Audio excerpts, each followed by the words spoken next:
We're at a breaking point, so we're dying. I can't charge $25 for 2 tacos and rice and beans. Like, I can't do that. So something's got to give. We've never seen meat prices quite this high as they are right now. Well, joining me now to discuss is our political panel, Republican strategist Amanda Makki and Democratic strategist Anthony Davis. Thank you both for being here. Anthony, let's start with you. What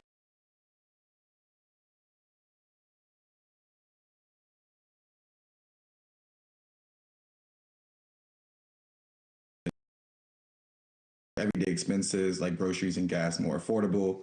But the Bureau of Labor Statistics show that prices have increased across several categories of goods and services compared to last year. And so, right now we are looking at his approval ratings, and we can see that most Americans blame him and his import tariffs for their everyday expenses not being more affordable. And even in the clip you just showed, the small businesses are having to make hard decisions right now, and they blame that on the president. Right. Amanda, let's go to you now. Is this an effect of Democrats winning big in last week's elections that we're hearing the president talking about affordability? Well, look, I don't think Republicans really thought they were going to win Virginia or New Jersey. Those are tough states for Republicans to begin with. But I do believe that President Trump pays attention to polling numbers, and the polling has showed that people are still struggling. And if we go back to James Carville in 1992, it's about the economy, stupid. It always has been, always will be. So Americans are feeling that pressure. Now, gas prices have come down, but the basket of goods that we typically buy hasn't. And so President Trump recognizes that, and he's doing something in furtherance of that. President Trump campaigned on bringing prices of groceries down. That was something that he hit the Biden-Harris administration with. And so he is doing what he believes needs to be done for the American people. Gas prices, again, at the lowest that we've seen in years, but food prices need to come down as well. Hence these releasing of tariffs on coffee, meats, and other things. Amanda, the president is also talking about a $2,000 rebate check on tariffs and a 50-year mortgage. We've never heard of this before. The median age of first-time homebuyers is 40 years old. That's 10 years older than what we saw back in 2010. Are Republicans in trouble on the issue of affordability? And what do you think Republicans should be doing to help Americans who are struggling to make ends meet? I love the idea that's been posed of being able to make your mortgage rate portable. So what you bought a house in 2001 or 2021 at, you can port that to the next home. And that's really where we're seeing the struggle, is that people got in at a low mortgage rate and then they want to move. They have to move because their family's expanded, whatever it might be, but they can't relinquish that loan rate because it's double or triple that now.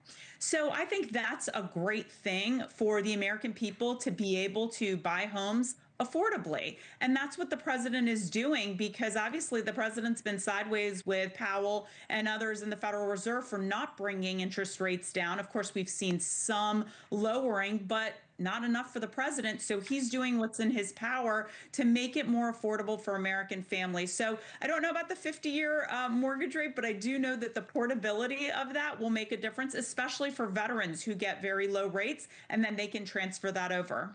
Okay, now turning now to this. The newly elected mayor of Seattle, self-described socialist Katie Wilson, says it makes a lot of sense why she is being compared to New York Mayor-elect Zohran Mamdani.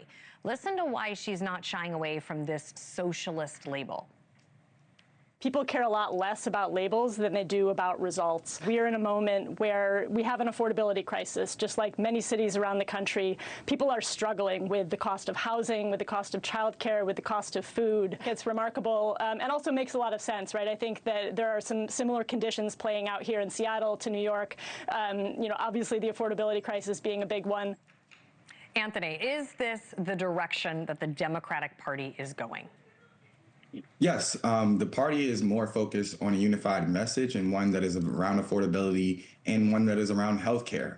We see that those are the top 2 issues right now in our country. People are worried about how are they going to afford their groceries and how are they going to afford going that next doctor's visit. And so as was said in the clip, labels are not as much of a concern as much as outcomes. People want things to vote for. That's what we saw in New York City. People who in the exit polls, they said that they voted for Zohran Mamdani at 80+%. versus voting against his opponent. And that is the direction that the Democratic Party needs to move in, moving to give people an option of things to vote for, things to be excited about, versus voting against the lesser of two evils. Okay, Republican strategist Amanda Makki and Democratic strategist Anthony Davis, thank you both for joining us today. Thank you.